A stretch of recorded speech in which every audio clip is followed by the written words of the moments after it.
Joe Biden revealing the second part of his economic recovery plan that he says addresses racial injustice, while, of course, the White House is hosting the world's top CEOs, and they're working on how to train workers to benefit from the new economy. Biden wants to spend $7 trillion over 10 years, most of it geared towards health care and what he calls systemic racism. President Trump, and they want to just sort of let the free markets do all of the work, along with tax cuts and fewer regulations. I want to bring in on this America First Action spokesperson, Steve Cortes. And Steve, I got to be quite frank with you. I'm very frustrated that the history and the struggles of blacks and Hispanics always seem to be usurped to push stuff like climate change spending. At the end of the day, throwing more money at this, $7 trillion, Steve, is this going to give people skills to get the jobs that are out there? No, that kind of a top-down, government-led, central planned program will not work. And by the way, Joe Biden has no credibility when it comes to this issue, because when he was vice president, under the slow growth Obama years, the sluggish recovery of the Obama years, the wealth disparity, Charles, between minority households and white households was exacerbated. It widened throughout the Obama presidency. What did we see once President Trump took office? We saw the exact opposite. We saw, as a matter of fact, Hispanic men leap all the way to the front of wage gains during the Trump boom, all the way into the unfortunate events of the China flu, the China virus, which crashed the global economy. So I think he lacks credibility here. And I think, moreover, this plan from Joe Biden is further evidence that he is not a moderate. The media wants us to believe the myth that he's a centrist candidate and that he's going to be economically pragmatic. We see, in point of fact, the opposite. Right. He is in many ways an empty vessel that is being used by radicals, people like AOC and her squad, to push extreme agendas that will crash the American economy, and that's the reality.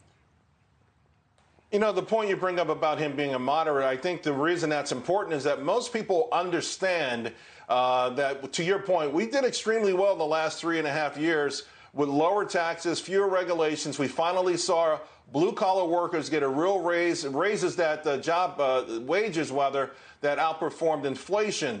But no matter what, I mean, they're talking about some serious taxes here, Steve, that I'm really more afraid of than anything else. I think, they're going to go after businesses, rich people, and anything else that's not nailed down. No, absolutely. And by the way, I'll give you a very specific example, and that is energy. He has already pledged, Joe Biden has, to eliminate fracking. He has said that he will institute AOC's Green New Deal, which would crush the American energy sector. And American energy, by the way, has been incredibly impactful for a lot of the strivers out there, a lot of people who might not have an advanced degree, but work hard and started making a lot of money in places like Western Pennsylvania, North Dakota, and places like New Mexico, where a lot of Hispanics working in the energy industry are making six figures a year. That will go away under Joe Biden's America, and we can't let that happen. You know, we reached out to you yesterday. You couldn't come on, but I got to bring up this boycott of Goya. I think it's certainly shining some light on this, unending the depths of this cancellation culture. When you have Hispanic lawmakers, Julian Castro and Alexandria Ocasio-Cortez, actually trying to put the largest Hispanic business in America out of business, I can't even begin to wrap my mind around the logic of that. No, Charles, it's just shameful. I was very proud to be at that event in the Rose Garden where Bob Unanue, who is the chairman of Goya, spoke. And because he dared to say some pleasant things about the president of the United States, these radicals like AOC, like you mentioned, and Castro tried to cancel not just him, but his entire company, which includes 4,500 American employees, many of them Hispanic. So we should be celebrating that kind of success, not trying to punish it just because a CEO might privately have a political opinion that we disagree with.